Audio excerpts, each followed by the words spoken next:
one of the best life lessons we can learn is that perspective is virtually everything.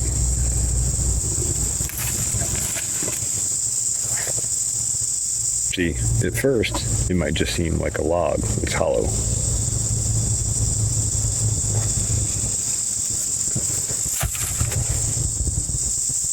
And that's one perspective. But when I see it, I see another perspective.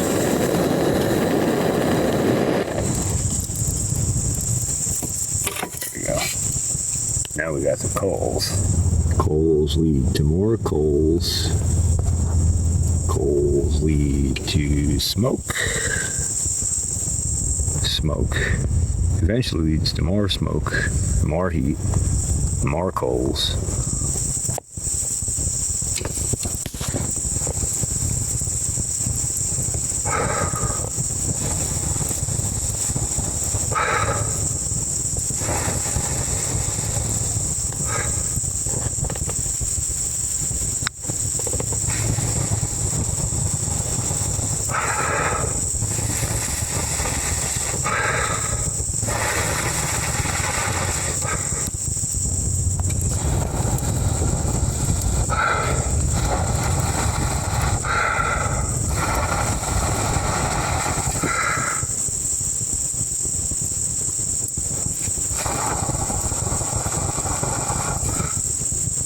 Which eventually leads to fire. Now we'll let it grow a little more. And now finally, our log becomes a chimney. And eventually, a burning chimney.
Now the torch is set.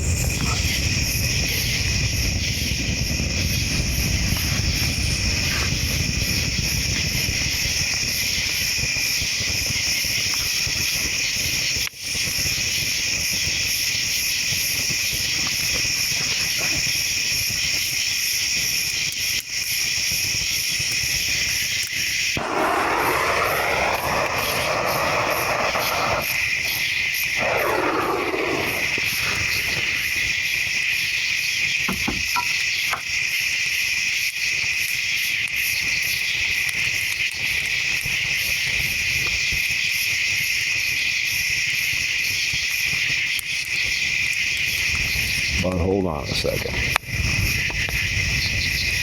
What is fire? Well, so fire itself is plasma. It is considered to be the fourth state of matter. Plasma can also be produced by high-intensity ultraviolet light, high-intensity voltages, and lots of other things in the universe. But in this case, this form of plasma is light being emitted from a gas burning, from a material being heated hot enough to gasify, and then enough air to mix with that gasified material to ignite. And then once that process starts, it starts the convective process up very rapidly because there's a lot more heat. And so as that heat rises, it draws more air, which draws more oxygen into that reaction process. And so as that reaction goes on, it gets carried away more and more material is gasified, and some more fuel is available. And yet the stochiometric mix isn't changing because the oxygen being drawn into that fire increases and increases and increases to match the amount of fuel that's being gasified off of the material. So there's actually a lot going on there with fire. And so now maybe you're wondering, who cares? Well, if you want to use fire as a heat source, whether it's for cooking or for heating a greenhouse or for heating a home, it's probably best if we fully understand the process, and then we can take maximum advantage of all of its benefits and do our best to diminish all the negatives in controlling that process. Because having lived in British Columbia, I can tell you fire out of control is not fun. And having tended and cooked over and managed and maintained fires nearly all my life since I was a child, I can tell you fire has become an integral tool in my life as well. I actually cook over the fire most nights. I prefer the flavor, and I can integrate it into some of the other things that I'm doing. And there's a point there too, you know. That's something that we humans have evolved around for a huge portion of our genetic time on this planet. If we go back generation after generation after generation, our survival has always been tied to fire and the ability to create heat and warmth when we need it, to defend ourselves, to change materials to our benefit, to fire clay pots so we could carry water. I can go on and on. But at the end of the day, it is integral to our survival. And today we have modern versions of it. But who knows how long those will last. And this version of it is basically just taking captured sunlight from plants and reusing it. And releasing all of the components that are locked up in it back to the natural cycle. And then all those components end up back into the next plant, to the next human being, to the next thing, and get recycled back again. So not only are we integrally connected to fire, but in a way, you might even say we are comprised of fire.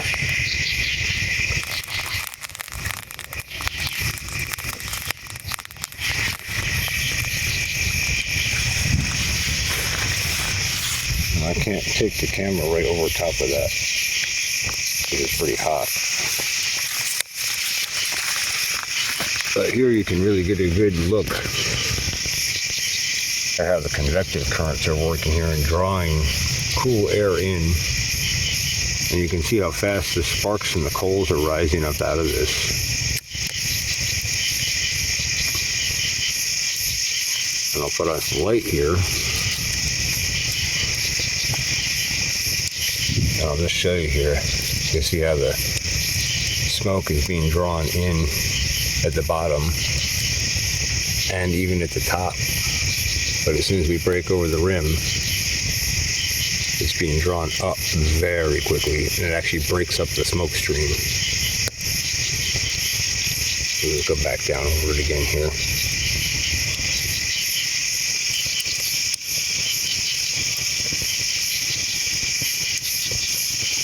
And then I'll show you in the bottom here too. You see that tremendous draft. Again, this is an example of convective currents. And the greater the temperature, the faster the convective currents, no matter what the fluid is. Air, water, oil, doesn't matter. I only lit this up about 5 minutes ago, but I did pre-coal it before, as you saw me doing. But now it's burning pretty nice. I'm going to have to do these more. They're pretty cool. So here, I talked about material versus oxygen, and basically stochiometric mix. Most people are familiar with that in an engine. But what we'll do is add some fuel.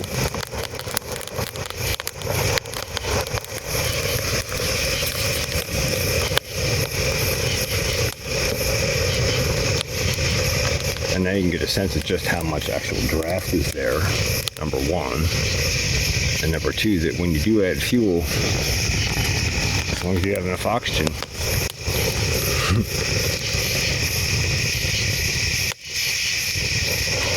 it'll keep right on ripping. And then as the fuel amount available, the gasified material available drops off, you can see the column speed drop off, the burn speed drop off.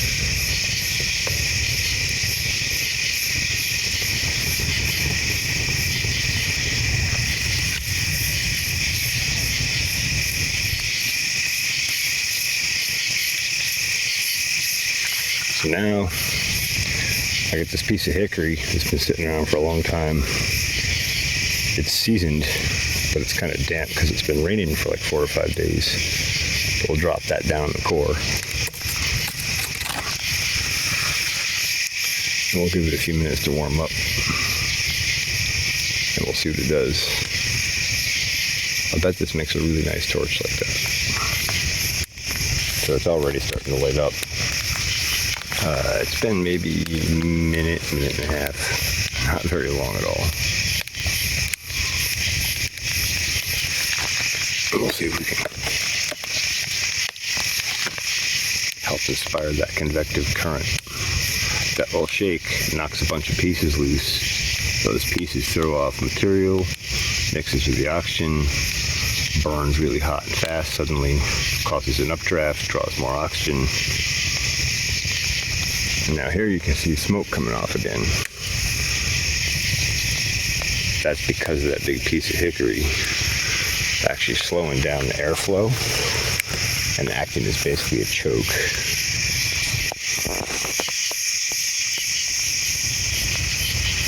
So I'll see if I can shake it up a bit.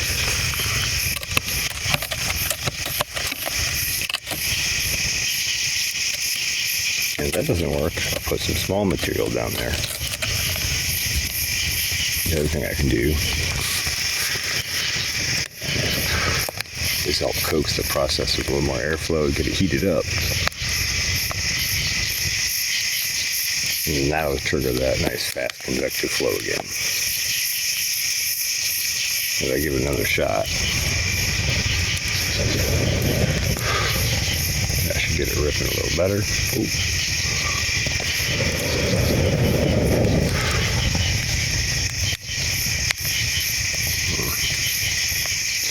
So this is a good example of that point right where there's just not quite enough gas to keep the process going. And that's probably, that hickory is probably still kind of cold. You know, sucking some of the heat out of the fire from its thermal mass, basically.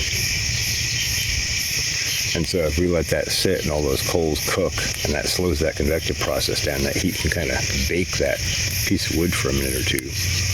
And then give it another blast of oxygen, it'll take back off. I'll just show you that smoke again, indicating that it's not a clean burn right now. And that'll go away. I'll turn the light on again after we light her back up so you can see that goes away.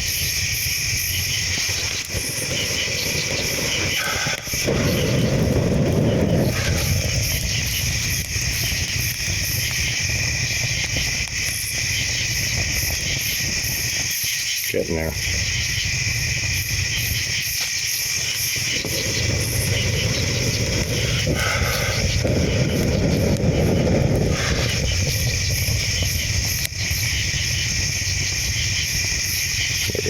It's decent. And again, with the light on now, no smoke column coming off. It's burning clean again.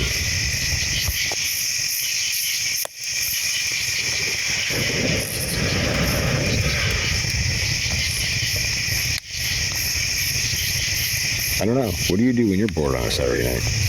Now we'll take a look at this with the floor camera.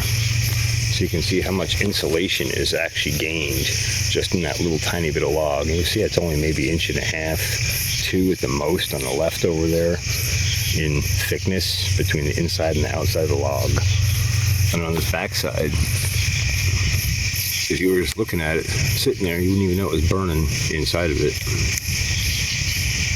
So the FLIR camera can't be exposed to very high temperatures, but if I point it at this, we can see this log, and you'll actually probably see some of the heat. I have a regular fire going over here. You'll probably see some of the heat coming off of that on the log, on this side of the log. So I'm going to stay at this position, and we'll take a look at it in FLIR. All right, so there you go. In FLIR, we can see like it's only even 185 at that one spot where the log is thin. And you can actually see all the convective current happening there. And you see some of the heat down at the bottom here where the air is being taken in, and the cold base is actually throwing so much heat out. And maybe I can come around to the other side of the log. Yeah, look at that. I can't stay on it long with the FLIR because it will burn the camera out.